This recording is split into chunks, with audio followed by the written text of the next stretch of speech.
You there. Stop.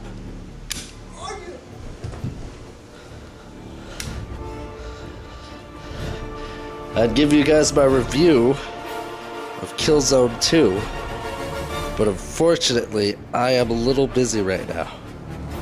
Oh my god! Just let me kill the enemies, and we will get to the review of Killzone 2. Oh!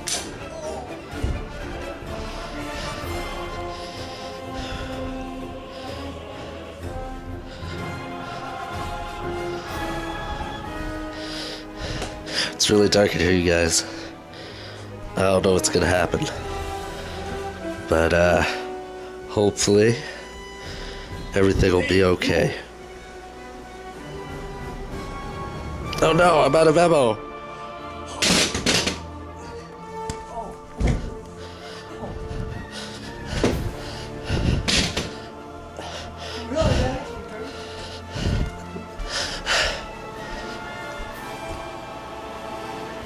Don't pay any attention to that really cheaply done harness on my shoulders.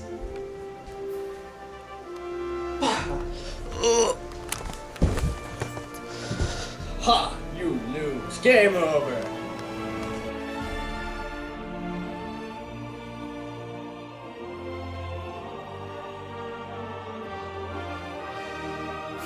Okay, now that we are back in the third person perspective, let's go ahead and get our review of Killzone 2 on the way. Now, this game is one of the best looking games on the PS3. It is an exclusive. Sorry for that, Xbox 360 users. I really liked the game. I liked the gameplay. I thought it was fun. It was engaging. I love the whole science fiction thing. And I really did enjoy the game. A friend of mine actually felt that the turning of the weapon or anything like that, the weapons felt too heavy or too sluggish. But I really didn't notice that. I didn't really have any issues. So therefore, in my review, that's not a problem for me. Now, another thing I've heard is that some people think that the story was weak. I actually don't think the story was weak at all. I mean, essentially, you do have a war game here. The story doesn't need to be that heavy, just like an action movie. You do have your basic story, you have your drama, you've got your different characters. Various things happen that you don't necessarily expect or anything like that. This game took me roughly about 8 hours. Now, the thing I did really notice is, as far as first-person shooters go, this one really captured that feeling of war when you're playing the game. Everything's hectic, chaotic, things are going on all over the place. There's waves upon waves of enemy. You've got your guys dying, their guys died, and it just really had a lot of epic war moments. Now, another thing I want to bring up with this game is the soundtrack.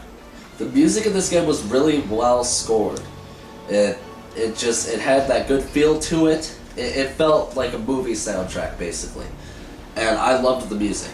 I'm real big on music. If a game has really good music in it, that's definitely a plus for me.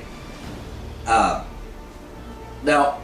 I do have a minor problem with Killzone 2 because it's not perfect. Now, I did mention that the graphics are some of the best I've seen on the console. The only problem with that is sometimes it'll have a little loading up in the top right corner where it'll load for just a second or so, which is fine. But sometimes, occasionally, you freeze for just a split second and then everything returns back to normal. And although a minor detail, sometimes it just kind of stood out to me. It's not really that big of a deal. It doesn't happen as often as you might think, but when it does happen, you notice it, obviously, because it's a hiccup, basically, when you're playing the game.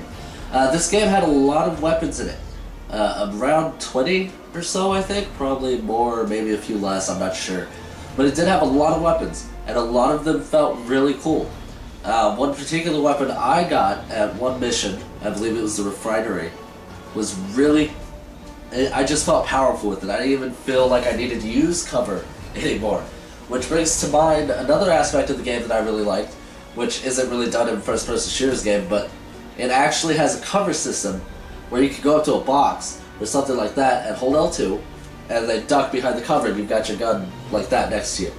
And when you press up, he comes out of cover and you can shoot. Now, if you go to the edge of it and press left, they'll peek out like that and start shooting. And then if the opposite side, obviously. It worked really well. It was a very key factor in the survival rate in this game. It was a really good element, and I really appreciated it. It made the game a lot more enjoyable for me as a first-person shooter in that sense. And so overall, pretty darn good game. If you've got a PS3, go buy it.